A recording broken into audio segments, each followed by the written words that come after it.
सुप्रभात विद्यार्थियों, आशा है आप लोग सकुशल होंगे।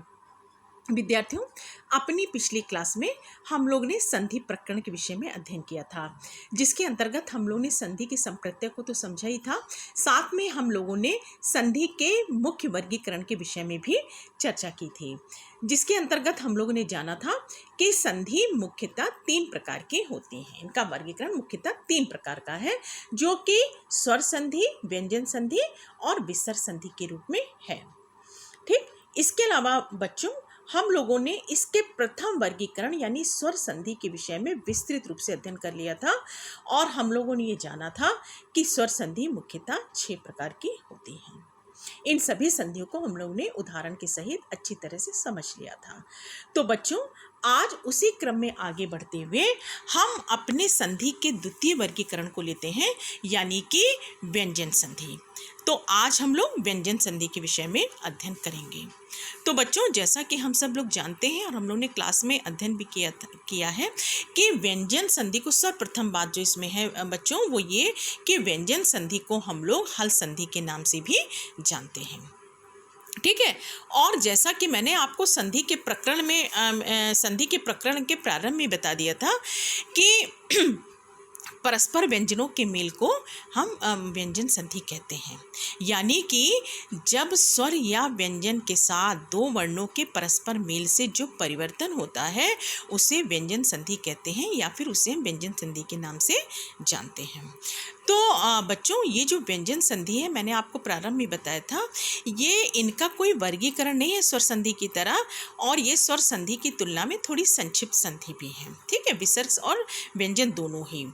तो इनके कोई भेद तो निरूपित है नहीं स्वर संधि की तरह, वरन ये जो व्यंजन संधि है ये कुछ नियमों पे आधारित संधि है, यानी इसके कुछ अपने नियम हैं जिनके तहत ये कार्य करती है। तो बच्चों, आइए हम लोग पुनः देखें कि व्यंजन संधि के कौन कौन से नियम हैं और किन किन नियमों के आधार पर ये संधि कार्य करती है।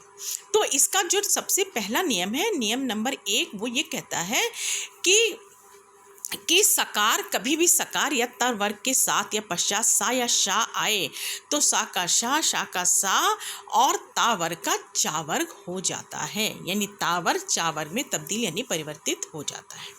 तो बच्चों, इसको हम उदाहरण से देखते हैं। देखिए, आप उदाहरण से अच्छे से स्पष्ट होगा। जैसे कि देखिए, शब्द है हमारा, आप अपनी स्क्रीन पे देखिए, सच्चित। ठीक है, शब्द हमारा ओरिजिनल क्या है? सच्चित। जब हम इसका विच्छेद करते हैं तो शब्द हमारा तैयार होता है सत धन चित। ठीक है, अब देखिए, सत धन चित जब हमने इसका विच्छेद कर दिया तो अपने नियम नंबर 1 के अनुसार हम देखते हैं कि यहाँ जो ता वर्ग है, ये लास्ट में जो ता वर्ग आया है, ये किस में परिवर्तित हो जाएगा? चा वर्ग में। तो ता की जगह यहाँ चा आदेश हो गया, यानी कि शब्द ता की जगह आ गया चा और शब्द हमारा तैयार हो गया सच्चित, है ना। इसी तरह से एक और उदाहरण से हम इसको देखते हैं। देखिए, शब्द है हमारा तत् धन शिवम, जबकि ओरिजिनल शब्द हमारा जो है तत् शिवम है। ठीक, तो पुनः यहाँ पे जब हम बात करते हैं तो जब ता वर्ग के बाद जब भी शा या सा आता है तो हमारा क्या ता वर्ग किसमें? चा वर्ग में तब्दील हो जाता है। तो यहाँ पे ता की जगह चा आदेश होकर शब्द बन गया तत् शिवम। ठीक, इसी प्रकार से बच्चों, जो इस संधि का नियम नंबर 2 है, उसको भी हम लोग देखते हैं कि वो नियम किस आधार पे कार्य करता है। तो इस संधि का जो नियम नंबर 2 है वो ये कहता है कि किसी भी वर्ग के प्रथम वर्ण के पश्चात, है ना, यदि उसी वर्ण का कोमल वर्ण आए तो प्रथम वर्ण के स्थान पे उसी वर्ग का तृतीय वर्ण आदेशित हो जाता है ना। समझ गए? यानी कि उसी वर्ग का किस वर्ग का? जिसका प्रथम वर्ण है ना, उसी वर्ग का जो है तृतीय वर्ण का आदेश हो जाता है। देखिए, जैसे आपको कॉलेज में भी बहुत अच्छे से आपने इसको पढ़ा था। देखिए, जैसे उदाहरण से देखिए आप, जैसे शब्द है हमारा वास्तविक क्या है बच्चों? वागीशा, है ना। अब हम जब इसका संधि विच्छेद करते हैं तो शब्द हमारा बनता है वाक धन ईशा। ठीक, वाक धन ईशा में बच्चों गौर करने वाली बात है कि जो का है ये क्या है? ये का वर्ग का, यानी का वर्ग अपने आप में एक वर्ग है, उसका ये प्रथम वर्ण है ना, का। तो जब इसका प्रथम वर्ण का, यानी मैंने कहा था उसी वर्ण, संधि के नियम ने, मैंने नहीं मतलब संधि के नियम ने क्या कहा था कि उसी वर्ग का तृतीय वर्ण आदेश हो जाएगा। तो का क्या होगा? तृतीय वर्ण देखिए क्या है? का खा गा। तो जो का है वो क्या हो गया, गा में परिवर्तित हो गया और शब्द हमारा बन गया, का की जगह गया गा, यानी कि वागीशा। ठीक, इसी तरह से बच्चों एक और उदाहरण हम लेते हैं। देखिए, दिग्धन गजा, जबकि शब्द हमारा क्या, दिग्गजा है ना, बड़े दिग्गज लोग हम लोग बात करते हैं ना बच्चों, दिग्गजा। तो जब इसका विच्छेद किया तो दिग्धन गजा हुआ। अब फिर यही ऊपर वाली सेम बात यहाँ पे आ रही है। अब देखिए कि यहाँ पे का आया तो का वर्ग को पुनः हम तृतीय वर्ण में ले जाएंगे, है ना, उसी का वर्ग के तृतीय वर्ण पे, यानी फिर से हम क्या, गा देश हो जाएगा, नेचुरल सी बात है ना, का खा गा, तो का की जगह क्या गया, गा, और शब्द हमारा तैयार हो गया दिग्गजा, है ना बच्चों। इसी तरह से चलिए, ये तो का वर्ण की बात है, अब हम एक ता वर्ण का उदाहरण भी देख लेते हैं। तो शब्द है हमारा बच्चों, देखिए अपनी स्क्रीन पे, जगदीशा, बहुत ही प्रसिद्ध और पॉपुलर शब्द है। अब देखिए जब हम इसका विच्छेद करते हैं तो क्या शब्द बनता है, जगत धन ईशा।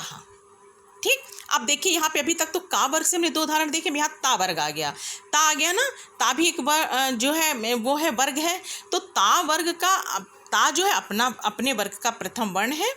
तो लेकिन हमें नियम के अनुसार, नियम नंबर 2 के अनुसार यहाँ पे तृतीय वर्ण को लाना है, जो कि हमारा होता है, बच्चों पढ़ के देखिए, ता था दा, है ना। तो ताक का जो है दा आदेश हो जाएगा और शब्द हमारा बन जाएगा जगदीशा, यानी ता की जगह दा आदेश हो गया और शब्द हमारा बन गया जगदीशा। ठीक है बच्चों, तो इस नियम नंबर 2 को हम लोगों ने इन उदाहरणों के द्वारा समझा। अब बच्चों हम इस व्यंजन संधि के नियम नंबर 3 की बात करते हैं, जो कि कहता है कि ता के पश्चात कभी भी जब ला आए तो ता का ला आदेश हो जाता है ना। ता के पश्चात कभी भी जब ला आए तो ता का ला आदेश हो जाता है ना बच्चों। तो देखिए इसको पुनः उदाहरण से हम लोग देखते हैं। जैसे देखिए शब्द हमारा है तल्लीन, आप अपनी स्क्रीन पे देख रहे होंगे, शब्द क्या है, तल्लीन। ठीक, और जब हम इसका विच्छेद करते हैं तो बात बनती है तत् धन लीन, तत् माने उसमें लीन है ना। तो अब हम जो मैंने नियम पढ़ा, नियम जो व्यंजन संधि ने कहा उसके अनुसार ता के बाद ला आदेश हो जाने पे ये क्या बन जाएगा, ता की जगह ला आदेश हो गया तो शब्द हो गया तल्लीन, है ना। हम लोग कहते हैं बड़े काम में तल्लीन रहते हैं, वही शब्द है ना। तो ये इस तरह से तैयार हो गया। अब इसी में एक उदाहरण और लेते हैं। देखिए तत् धन लक्षण, लक्षणा तो विच्छेद हो गया, शब्द हमारा क्या, तल लक्षणा। ठीक, तो तत् झन लक्षण जब हमने किया तो फिर ता को हमने ला में आदेशित कर दिया और शब्द हमारा बन गया तल लक्षणा। ठीक, मतलब ता माने तल उसका लक्षण। ठीक, तो बच्चों ये हमने जो नियम नंबर 3 के अंतर्गत इन 2 उदाहरणों को नियम नंबर के द्वारा नियम नंबर 3 को समझा। अब हम बच्चों बात करते हैं इसके आखिरी नियम की, यानी कि नियम नंबर 4 की। नियम नंबर 4 व्यंजन संधि का ये कहता है कि जब भी कभी ह्रस्व स्वर के पश्चात, है ना, छा आए तो छा का चच आदेश हो जाता है। देखिए छा का चच आदेश हो जाता है। ठीक है बच्चों, यहाँ गौर करने वाली बात है कि स्वर तो आए लेकिन कौन सा, ह्रस्व स्वर। यानी कि अगर दीर्घ स्वर होगा, दीर्घ स्वर मतलब अगर बड़ी ई होगी, बड़ा ऊ होगा, बड़ा आ होगा, मतलब अनार ना होके आम होगा तो नहीं होगा, है ना। तो इसी तरह से परी की जगह अगर परी की जगह परी होगा तो नहीं होगा, है ना। तरु की जगह भानु होगा तो नहीं होगा, क्योंकि ये क्या हो जाएंगे, दीर्घ स्वर हो जाएंगे, है ना बच्चों। तो बात ये नियम नंबर कहता है कि जब ह्रस्व स्वर के पश्चात अगर छा आएगा तो वो चच आदेश हो जाएगा। देखिए अपने आप इसमें उदाहरण देखिए बच्चों। ठीक है, इसको उदाहरण से समझिए। जैसे देखिए इसमें हमने उदाहरण लिया, पहला उदाहरण लिया बच्चों, जरा ध्यान दीजिएगा, इसमें 4 शब्द यहाँ पे मिस्टेक है, आप तो रिवीजन कर रहे हैं, समझ लीजिएगा। कि देखिए जैसे शब्द हमारा पहले परिच्छेदा, है ना। तो परिच्छेदा का जब हमने विच्छेद किया तो शब्द हमारा बना परिधन छेदा। अब परी में देखिए रा में छोटी की मात्रा है और नियम के अनुसार बात हुई थी कि ह्रस्व स्वर के पश्चात अगर छाए तो चच आदेश होगा। तो परी जो है वो किस में परिवर्तित हो गई, चच में हो गई, तो शब्द हमारा बन गया परिच्छेदा, है ना बच्चों। इसी प्रकार से दूसरा उदाहरण देखिए आप, शब्द है तरु छाया। तो जब मैंने विच्छेद किया इसका तो शब्द बना तरु धन छाया। अब बच्चों यहाँ पुनः गौर करने वाली बात है, तरु छोटे ऊ, यानी ह्रस्व स्वर क्या है, जो है छोटा ऊ है, तो उसकी यहाँ ध्वनि आ रही है। तो यहाँ पे छोटे ऊ के जब आया और उसके बाद आ रहा है छा, तो चच आदेश हमारा हो गया और शब्द तैयार हो गया तरु छाया। ठीक बच्चों, समझ में आ रहा है ना। इसी प्रकार से चलिए एक उदाहरण और देख लेते हैं। आ, ह्रस्व आ का भी देख लेते हैं। देखिए, वृक्ष छाया, विच्छेद क्या, वृक्ष धन छाया। तो वृक्ष में छा, वृक्षा तो नहीं है कि दीर्घ हो गया, वृक्ष है ना, यानी ह्रस्व स्वर है, ह्रस्व आ है। और इसके बाद छा आ रहा है, तो आ ह्रस्व आ किस में परिवर्तित हो गया, तब्दील हो गया चच में। तो शब्द बन गया हमारा वृक्ष छाया। तो विद्यार्थियों, आज की क्लास में हमने देखा कि व्यंजन संधि किस प्रकार की संधि है, इसको हम और किस नाम से जानते हैं, और व्यंजन संधि जो है इसके कुछ अपने नियम निर्धारित हैं, जिन नियमों पे ये कार्य करती है।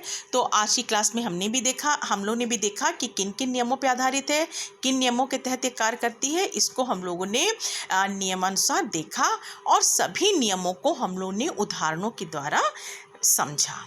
तो विद्यार्थियों, मैं आशा करती हूँ कि आज की क्लास में जो भी व्यंजन संधि के विषय में जो भी हम लोगों ने अध्ययन किया है वो आपको पूर्णतः समझ में आए होंगे, स्पष्ट रूप से समझ में आए होंगे। तो अगली क्लास में विद्यार्थियों हम लोग अपने संधि के अगले वर्गीकरण के विषय में अध्ययन करेंगे, जो कि होगा विसर्ग संधि। धन्यवाद।